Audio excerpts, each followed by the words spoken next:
Red టీవీలో మీ వ్యాపార ప్రకటనల కోసం ఈ నంబర్ని సంప్రదించండి. హాయ్ హలో నమస్తే, నేను మీ Gopi. Welcome back to red TV. ఈరోజు మనతో వచ్చేసి జగదేవ్ గారు ఉన్నారు, సీనియర్ జర్నలిస్ట్. సార్ నమస్తే. సార్ నమస్తే సార్. మనం చూస్తున్నాము ఆంధ్రప్రదేశ్లో పొత్తుల్లో రకరకాల గొడవలు జరుగుతున్నాయి. దీంట్లో ఆంధ్రప్రదేశ్పై అమిత్ షా గారు ఒక సర్వే అయితే జరిపారంట. ఆ సర్వేలో జనసేన టీడీపీ ఉమ్మడి అభ్యర్థుల్లో 23 ఎంపీ స్థానాలు గెలిచే అవకాశం ఎక్కువ ఉందని సర్వేలో తేలింది. జగన్ రెడ్డి గారు అలెక్ట్ అయ్యారంట. ఏంటి సార్ ఇది? అంటే వాస్తవానికి ఈ సర్వే ఇప్పుడు కాదండి, ఒక సంక్రాంతి ముందే ఇటువంటి వార్తలు వచ్చాయి.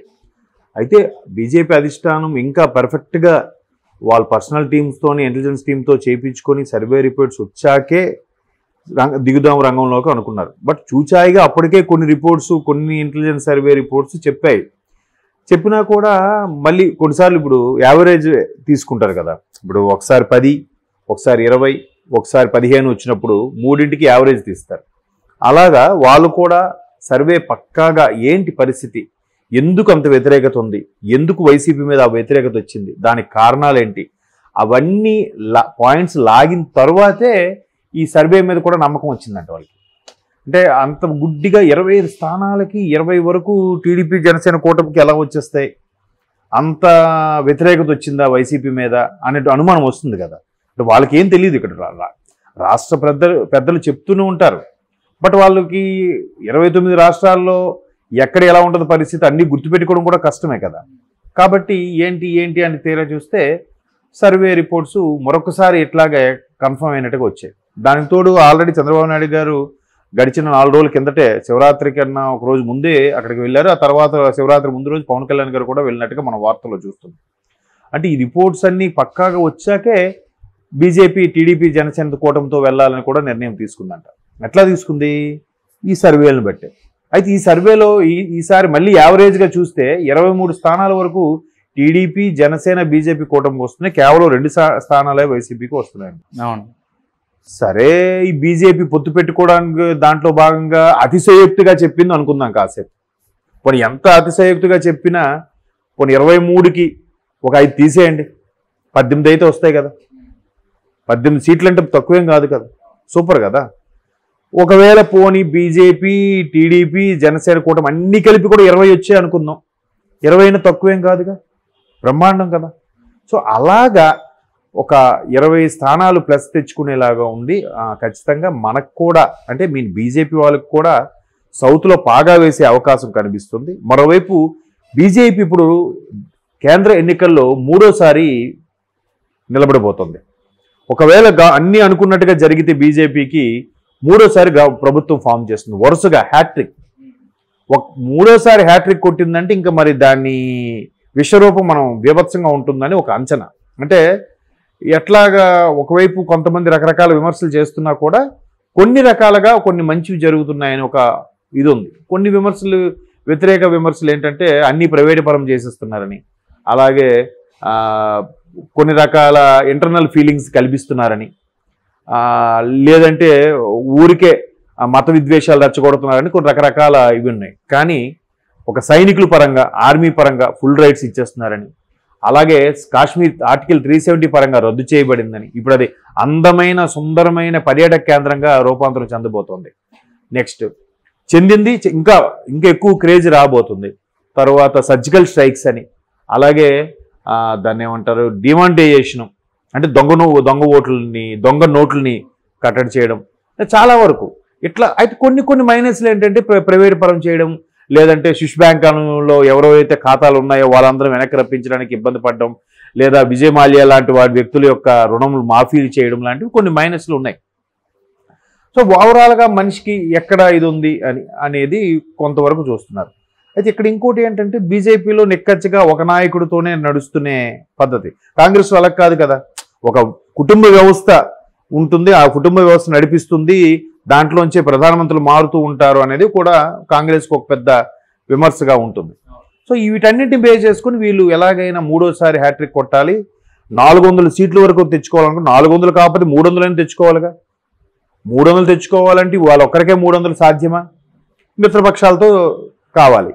సో మిత్రపక్షాలతో అన్ని కలిపినా కూడా 300 అయితే అప్పుడు బాగుంటుంది. లేదు మ్యాజిక్ ఫిగర్కి వాళ్ళు దాటేశారు అనుకోండి, మళ్ళీ వాళ్ళు నచ్చినట్టుగా చేస్తారు. మిత్రపక్షాలు ఉన్నా కూడా నామకే వస్తే ఉంటాయి. వాళ్ళు ఎవరి నిర్ణయాలు తీసుకోవాల్సిన అవసరం లేదు, ఎవరు ఓట్ల గురించి కూడా ఆశించరు. అంటే పార్లమెంట్లో ఏవైనా చట్టాలు చేయాలి అనుకుంటే కనుక. సో అట్లాంటి బీజేపీ ఇప్పుడు ఏం చేస్తుందంటే ప్రతిది స్ట్రాటజిక్గా వెళ్తుంది. ప్రతి స్టేట్లో కూడా మరలా ఎన్డీఏలో ఉన్న పాత మిత్రులను కలుపుకుపోవడం, కొత్త మిత్రులను యాడ్ చేయడం, ఏ కొత్త మిత్రులు మనకు యూజ్ అవుతాడో దానివల్ల బీజేపీ తద్వారా స్ప్రెడ్ అవుతుందా లేదా, తద్వారా బీజేపీ బాగా వేయగలుగుతుందా లేదా అనే అంశాన్ని చూసుకోవడం, 1-2 సార్లు బేరీజ్ వేసుకోవడం. ఇప్పుడు మీరు అన్నట్టుగా సెంట్రల్ ఇంటెలిజెన్స్ని కూడా వాడుకొని ఏంటి, ఎందుకు మన మీద విమర్శ ఏముంది, లేదంటే బ్యాడ్గా ఉందా అనుకుంటూ ఒక్కొక్కటిగా కలుపుకు వెళ్తున్నారు. అసలు చంద్రబాబు నాయుడు, పవన్ కళ్యాణ్ గారు కూడా ఢిల్లీలో అక్కడ ఉండి ఎందుకు ఎంత లీడ్ అయ్యింది అని అనడానికి కూడా ఇంతకుముందు ఒక మిత్రులు కూడా చెప్పారు. ఈ సర్వే రిపోర్ట్లు కూడా, యావరేజ్ సర్వే రిపోర్ట్లు కూడా రావడానికి లేట్ అవ్వడం వల్లే ఈ విధంగా ఇంకొద్ది రోజులు డ్రాగ్ చేశారు. ఎక్కడా సభాముఖంగా మీడియా ముఖంగా తెలియపరచలేదు. బీజేపీ అనేది టీడీపీ జనసేన కూటమితో కలిసి వెళ్ళబోతుంది అనేది ఎక్కడ తెలియజెప్పకపోవడానికి కారణం కూడా అదే. బట్ దీని మీద మొదటి నుంచి కూడా మోడీ గారు అలాగే అమిత్ షా గారు మంచి పట్టుతో ఉన్నారు. టీడీపీకి మంచి స్వింగ్ ఉంది, దానితో జనసేన కలిసింది. జనసేన ద్వారా కూడా బీజేపీ టీడీపీ కలవడానికి పవన్ కళ్యాణ్ గారు కూడా చాలా ఇబ్బందులు పడ్డారంట. ఎందుకు? రాష్ట్ర ప్రయోజనాల దృష్ట్యా రేపొద్దున సెంట్రల్లో బీజేపీ వచ్చిన తర్వాత ఇక్కడ ఎలాగో టీడీపీ జనసేన కూటమి వస్తుంది.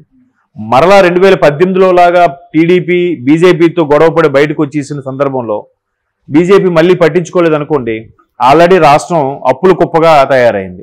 ఒక అభివృద్ధి లేదు, ఒక ప్రాజెక్ట్ లేదు, ఏమీ లేదు.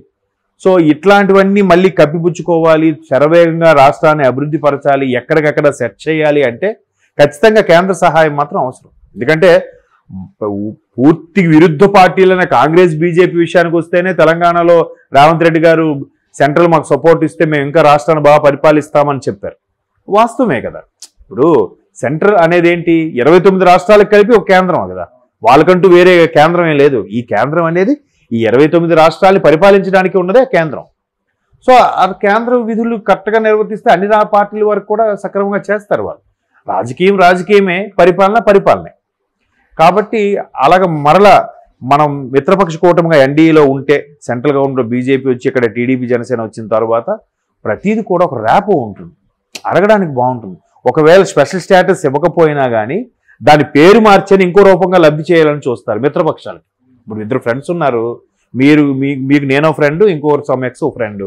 అప్పుడు మీరు ఏం చేస్తారు, నేను నీకు తెలుసు కాబట్టి ఎక్కడైనా మనకు పార్టీలో కలిసాం అనుకోండి, సార్ నాకు ప్లేటు లైన్లో ఉండాలి, ఇబ్బందిగా ఉందని అంటే, నాకు తెలుసు కాబట్టి మీరు నాకు ప్లేట్ తెచ్చి ఇచ్చేస్తారు.